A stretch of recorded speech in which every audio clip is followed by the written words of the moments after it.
Hello everyone. दोस्तों, आज हम आपके साथ हिंदी व्याकरण के कुछ क्वेश्चन को डिस्कस करेंगे और ये प्रीवियस ईयर का पेपर है जिसमें जो हिंदी के क्वेश्चन आए थे उनको हम डिस्कस करेंगे और साथ में ये भी देखेंगे कि किस तरह से आपके आने वाले एग्जाम में क्वेश्चन यहाँ से बन सकता है।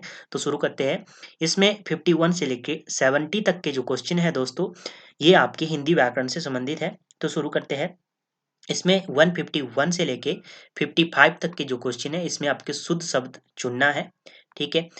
बात की जाए 51 की बात की जाए तो गिरिचंद्र किस तरह से लिखा जाता है? ऑप्शन ए सही हो जाएगा। ठीक है। आगे है अति उत्तम किस तरह से लिखा जाता है? तो अति उत्तम की बात की जाए ऑप्शन बी सही है फाइनल आंसर की के अकॉर्डिंग। आगे है निर्जल किस तरह से लिखा जाता है? तो इसका राइट आंसर आपका ऑप्शन सी हो जाएगा। निर्जल इस तरह से लिखा जाता है। ठीक है। ये फाइनल आंसर की के अकॉर्डिंग है। उनती की बात की जाए काफी बार एग्जाम में आता है, मोस्ट लगा लीजिए इसको, क्योंकि उनती के बारे में पूछा जाता है। उनती उज्ज्वल हो गया। ठीक है। तो इसका राइट आंसर आपका ऑप्शन ए हो जाएगा। उनती इस तरह से लिखा जाता है। आगे है आपके पास 55 अधिकांश। अधिकांश किस तरह से लिखा जाता है?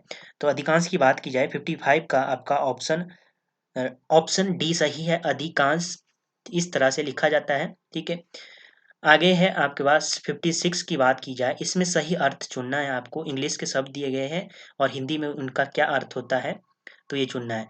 क्रेडिट की बात की जाए तो हिंदी में क्या कहते हैं क्रेडिट को? 156 का ऑप्शन ए सही हो जाएगा, जमा।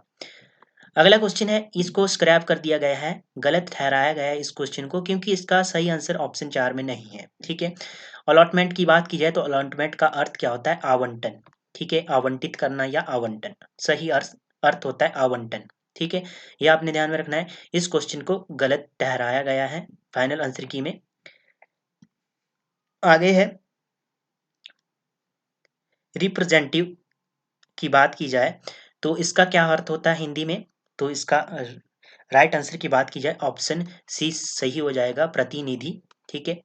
आगे है कंपनसेशन की बात की जाए तो कंपनसेशन की बात की जाए तो इसका राइट आंसर क्या होगा? कॉम्पनसेशन।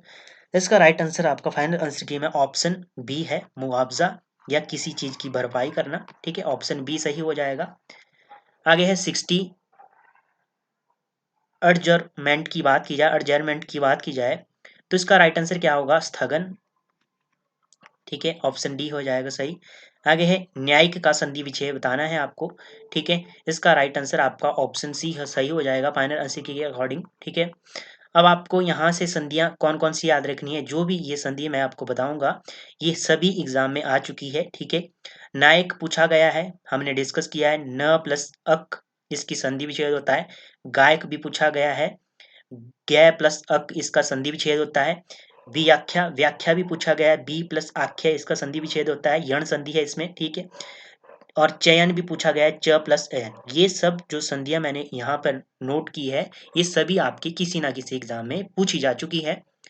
आगे है तो ये आपने ध्यान में रखना है, यहाँ से नायक गायक व्याख्या चयन ये सभी मिलते जुलते हैं और यहाँ से ये क्वेश्चन यहाँ से बन सकता है अगले एग्जाम में। दही का तत्सम शब्द आपको बताना है। सबसे पहले तो आपके माइंड में तत्सम शब्द होते क्या है? संस्कृत के वो शब्द जो बिना किसी परिवर्तन के ज्यों के त्यों हिंदी भाषा में प्रयुक्त किए जाते हैं। ठीक है।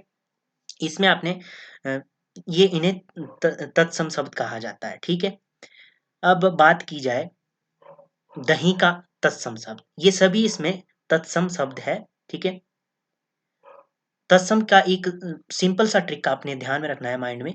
इसमें क्या होता है, एक तो आधा वर्ण मिलेगा आपको, तो आधा वर्ण मिल रहा है अ, या बात की जाए विसर्ग मिल रही है तो वहां तत्सम शब्द आप आंख बंद करके लगा सकते हैं। ठीक है। अब बात की जाए दही, दही का आपका फाइनल आंसर की में ऑप्शन डी सही हो जाएगा, दधी दधी कहा जाता है। ठीक है। ठीक है।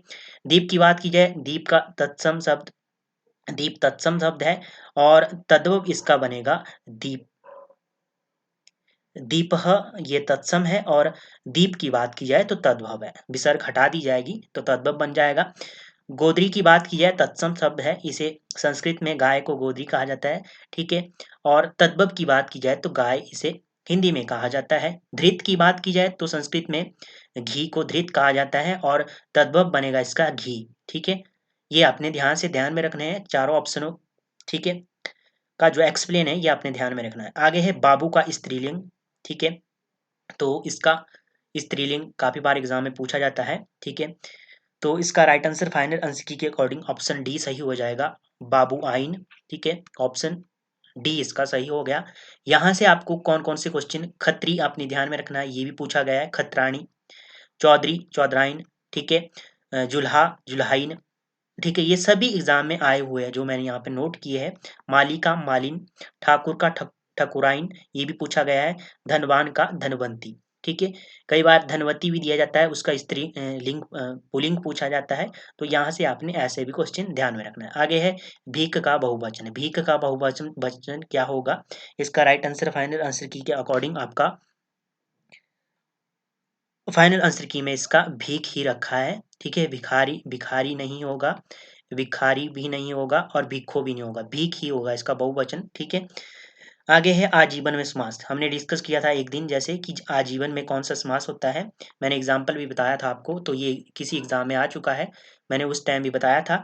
तो आजीवन में अभिभाव समास होता है क्योंकि अ इसमें क्या है, उपसर्ग है, ठीक है। आजीवन मतलब जीवन भर, ठीक है।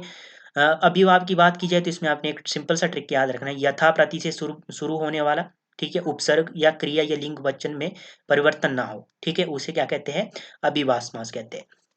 तत्पुरुष की बात की जाए दूसरा पद इसमें प्रधान होता है, जैसे युद्ध क्षेत्र, रसोई घर, घर इसमें प्रधान शब्द है, द्वितीय, और क्षेत्र इसमें प्रधान शब्द है, दूसरा पद प्रधान है। द्वंद्व की बात की जाए तो दोनों इसमें प्रधान होते हैं, ये आपको सभी को पता है। बहुव्रीहि की बात की जाए तो ना तो प्रथम पद प्रधान होता है ना ही द्वितीय पद, अन्य अर्थ निकलता है, जैसे कि घनश्याम, घन जैसा, श्याम मतलब कि कृष्ण, अर्थ अन्य निकला, ठीक है। आगे है आपके पास 166 व्यक्ति की भाववाचक संज्ञा क्या है। अब व्यक्ति की भाववाचक संज्ञा की बात की जाए तो 166 का राइट आंसर ऑप्शन सी व्यक्तित्व, ठीक है, भाववाचक संज्ञा पूछा है, ठीक है। अब मिठास आपने यहाँ से ध्यान में रखनी है, मिठास, मीठा है जब, ये सब संज्ञा शब्द है और भाववाची इसका बनेगा मिठास, ये आपने ध्यान में रखना है। बुढ़ापा, ये भी आपने ध्यान में रखना है, बूढ़ा का बुढ़ापा हो जाएगा भाववाचक संज्ञा। ये दोनों शब्द किसी ना किसी एग्जाम में पूछे जा चुके हैं, ठीक है। आगे है गर्म का विशेष विश्लेषण आपको बतलाना है, ठीक है। इसका राइट आंसर बनेगा आपका ऑप्शन ए, गर्मी, गर्म का गर्मी, ठीक है, ऑप्शन ए सही हो जाएगा। आगे है आपके पास सगुण में उपसर्ग बताना है आपको, तो सगुण की बात की जाए तो इसका राइट आंसर की बात की जाए तो आपका ऑप्शन ए सही हो जाएगा, स इसमें उपसर्ग है, ठीक है। स उस उपसर्ग वाले और कौन कौन से शब्द है, एक सपूत, पूत शब्द है और स इसमें उपसर्ग है। लोना, ठीक है, सलोना, सरस, सगुण, सपरिवार, सजल, सचेत, ये सब क्या है, स के उपसर्ग है, स से शुरू होने वाले उपसर्ग है, ठीक है। ये आपने यहाँ से ध्यान में रखना है, ठीक है। इसका राइट आंसर ऑप्शन ए हो गया। आगे है कान का पर्यायवाची बताना है आपको। कान के कौन कौन से पर्यायवाची थे, कर्ण, श्रवण, श्रोता, श्रुति, श्रव, ये सब क्या है, कान के पर्यायवाची है। तो राइट आंसर आपका ऑप्शन बी सही हो जाएगा, कर्ण, ठीक है। आगे है चोली दामन का साथ, मुहावरे का अर्थ बताना है आपको, चोली दामन का साथ, इसका क्या राइट आंसर होगा फाइनल आंसर की के अकॉर्डिंग अगर बात की जाए तो ऑप्शन ए सही हो जाएगा, पक्का साथ, पक्का साथ आपका ऑप्शन ए सही हो जाएगा। तो दोस्तों ये थे आपके एचपी के जो एग्ज़ाम है, एचपी एसएससी के, उसमें जो हिंदी के क्वेश्चन पूछे गए थे, ठीक है, उसके जो क्वेश्चन हमने डिस्कस किए और साथ में हमने ये भी देखा कि किस तरह से आपके क्वेश्चन बन सकते हैं यहाँ से और कौन कौन से क्वेश्चन पूछे गए हैं। तो धन्यवाद दोस्तों, अगर सेशन अच्छा लगा हो तो लाइक करना, ठीक है, धन्यवाद।